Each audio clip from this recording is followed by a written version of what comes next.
Ok, salut à tous. Aujourd'hui, dans cette vidéo, nous allons voir la méthode des trois moments, qui est en réalité la méthode de détermination des différents moments maximum en travers et en appui d'une poutre hyperstatique selon l'Eurocode 2. Comme dans d'autres normes telles que le BAEL, on utilise les méthodes de Kako et autres. Kako minoré et la méthode de Kako en elle-même, la méthode également forfaitée. Donc dans l'Eurocode, on a ce qu'on appelle la méthode des trois moments. Donc nous allons commencer progressivement par cet exercice. Donc là, nous avons une poutre hyperstatique. Donc une poutre hyperstatique, c'est déjà une poutre qui repose sur plus de deux appuis. Donc là, nous avons une poutre hyperstatique à trois travées. Ici, on nous demande de prédimensionner la section de la poutre, c'est-à-dire déterminer le B et le H, et également de déterminer les différentes combinaisons de charges. Alors, nous allons commencer à répondre à la première question. Donc là, nous avons la première travée qui vaut 3,5 mètres, la deuxième travée qui vaut 3,6 mètres, la troisième 3,5 mètres également. Là, nous avons des charges variables. Donc ici, les charges sont différentes. Donc nous avons une charge permanente de 12,2 kN par mètre linéaire, 4,5 kN par mètre linéaire, et pour la deuxième travée, 10,1 kN par mètre linéaire, 4,5 kN par mètre linéaire, et pour la troisième travée, 14 kN par mètre linéaire, 4,1 kN par mètre linéaire. Donc nous allons commencer par la première question. Donc dans la première question, on nous demande de déterminer B et H. Alors, on va tout simplement rappeler le prédimensionnement d'une poutre hyperstatique. Donc, il faudrait que notre H, tout simplement, est compris. Notre H est compris entre, je vais écrire avec une autre couleur. Donc, notre H doit être compris entre L max sur 15 et L sur 12. Alors, ici, L max représente tout simplement L-max représente tout simplement la travée la plus grande. Donc ici on a 3,5, 3,6 et 3,5. Donc on va prendre L-max égale à 3,6. Donc ce qui fait qu'on aura H qui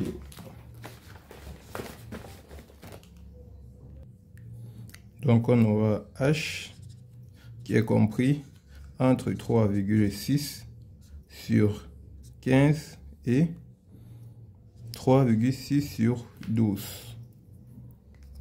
Ce qui nous donne, donc ça fait 3,6 sur 15, ça fait 0,24. Bien sûr que ça mètre, donc ça fait 0,24 qui est compris entre H et 3,6 sur 12, qui donne 0,3. Donc moi je vais choisir H est égal à 0,3 mètres, soit H est égal à 30 centimes. Donc pour notre B, on va prendre B est égal à 0,45 H. Donc ce qui veut dire ici que nous aurons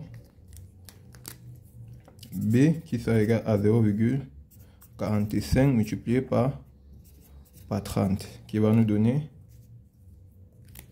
donc 0,45 fois 30, qui donne 13,5. Donc 13,5. Donc on va prendre B est égal à 15 centimes. Donc là, nous avons déterminé dans notre poutre qui sera finalement des sections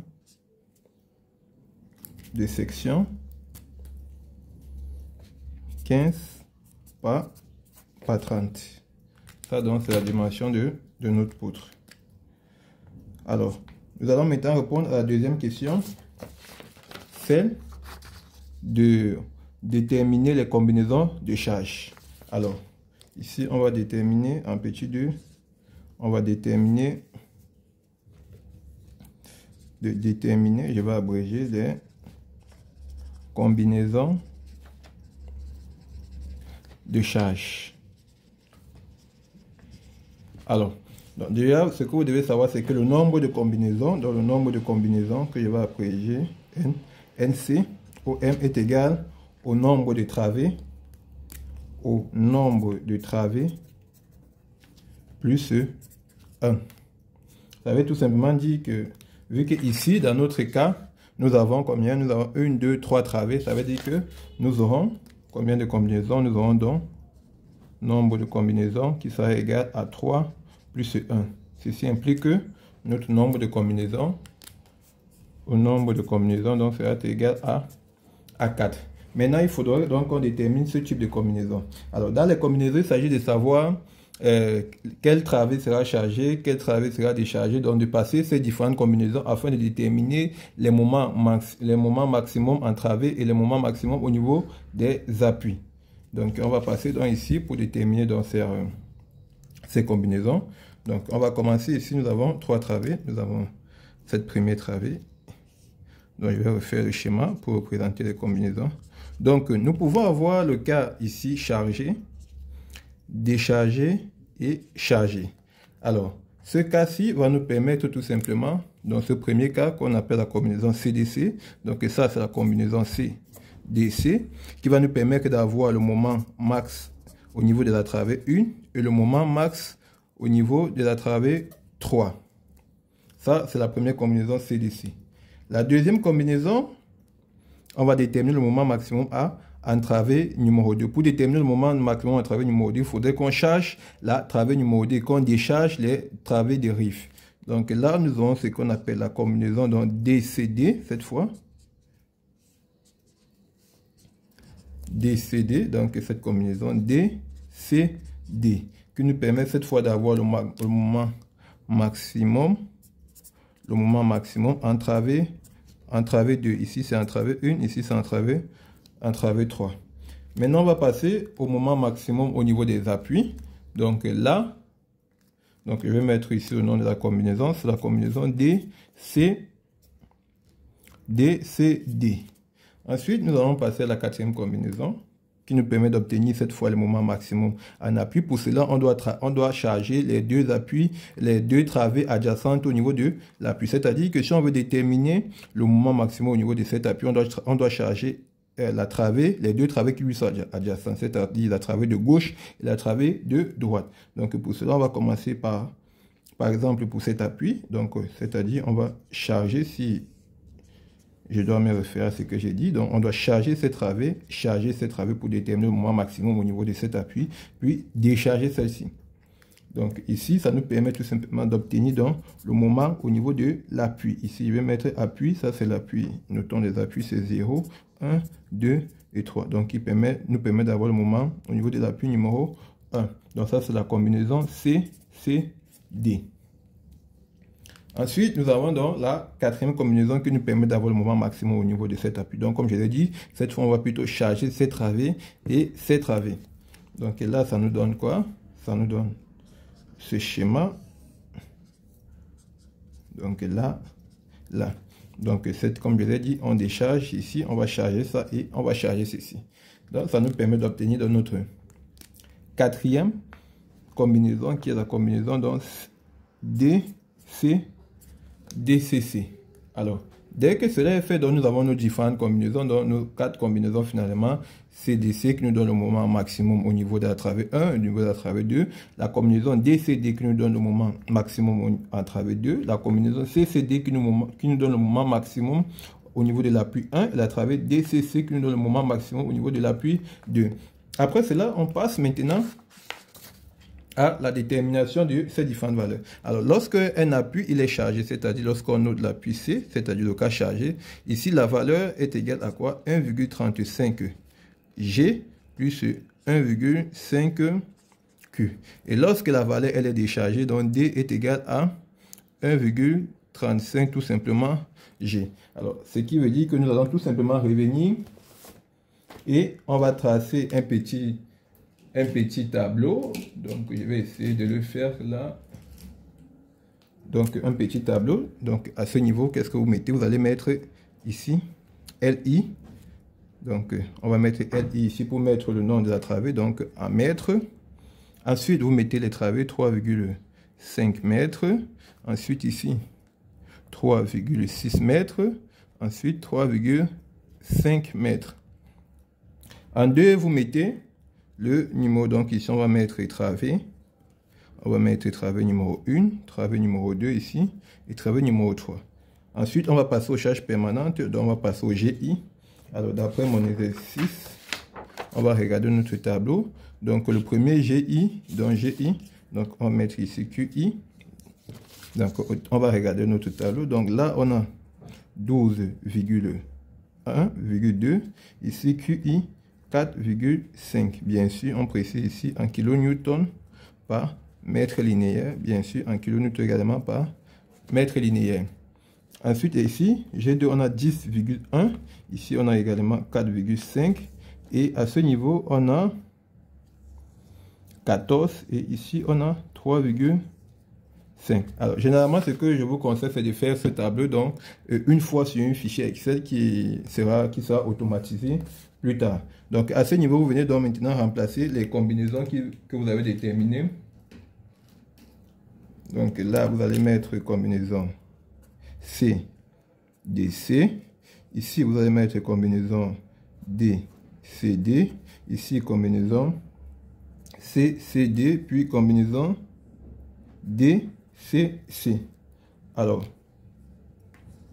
donc normalement, c'était mieux de l'écrire à ce niveau. Ok, donc je vais reprendre ici.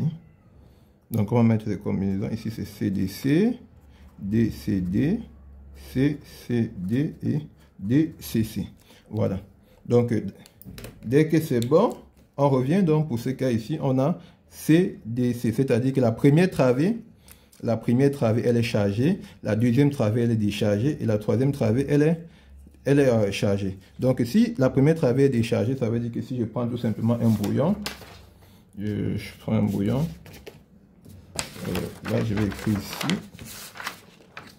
On va écrire ici. Donc, si la première travée est chargée, c'est-à-dire, ça va donc faire 1,35 multiplié par chargé, donc 12,2, plus 1,5 multiplié par 4,5. Donc, c'est-à-dire 1,35 multiplié par 12,2 est égal plus 1,5 fois 4,5, qui nous donne 23,22. Donc, ici, nous avons donc 23,22. Le deuxième cas, la travée, elle est déchargée. Donc, nous sommes ici. Donc, ça fait tout simplement 1,35 G. Donc, ça fait tout simplement 1,35 multiplié par 10,1. Qui nous donne 13,635. Donc, ça fait ici 13,635. Et vous continuez ainsi de suite. Donc, ici, on a C pour la troisième travée qui est chargée. Donc, ça va faire 1,35 multiplié par la valeur, c'est 14. Par 14 plus 1,5 multiplié par on a mis combien? 3,3. Dans l'exercice, c'est combien? Donc 4,1. Ok, ici c'est plutôt 4,1. Donc on va reprendre le calcul. Ça fait 1,35 fois 14 plus 1,5 multiplié par 4,1 qui nous donne 25,05. Donc 25,05. Là, on poursuit également ici. Donc ici, c'est déchargé. Cette fois, ça fait 1,35 multiplié tout simplement par, comme c'est déchargé, la première est déchargée. Donc fois 12,2 tout simplement. Ça fait 16,47 à ce niveau. On poursuit. Ici, c'est chargé maintenant. Donc c'est-à-dire, ça fait 1,35. 1,35 multiplié par 10,1 plus 1,5 fois 4,5 qui nous donne 14, oh non, c'est pas bien fait, 1,35 multiplié par 10,1 plus 1,5 fois 4,5 qui nous donne 20,385. Donc ici, ça fait 20,385. Ici, c'est déchargé. Donc, ça fait tout simplement 1,35 fois 14 qui nous donne 18,9. Alors, maintenant, ici, on a la travée qui est chargée. Donc, comme la travée est chargée, ça veut dire que tout simplement, cette valeur, on va la reconduire ici. Ça fait 23,2. Ici, on a la valeur qui est chargée. Donc, si c'est chargé, on va reprendre la même valeur. 20,395. Vous voyez que ça devient facile. Ici, c'est déchargé. Ici, Ici, c'est chargé, donc ici, c'est déchargé. Donc, on doit reprendre encore cette valeur qui est 18,9. Également, ici, c'est déchargé. Donc, si c'est déchargé, ça fait 16,47. Ici, c'est chargé. Chargé, ça fait 20,385. Ici, c'est chargé également. Donc, ça revient à 25,05. Donc, là, on a fait dans notre tableau des combinaisons, de nos différentes combinaisons de charges qui va nous permettre par la suite de déterminer, de passer à la détermination dans nos différents moments que nous allons voir dans la vidéo suivante. Je vous remercie. Si la vidéo vous a plu, n'hésitez pas à liker, commenter, partager et à vous abonner à notre page pour plus de contenu.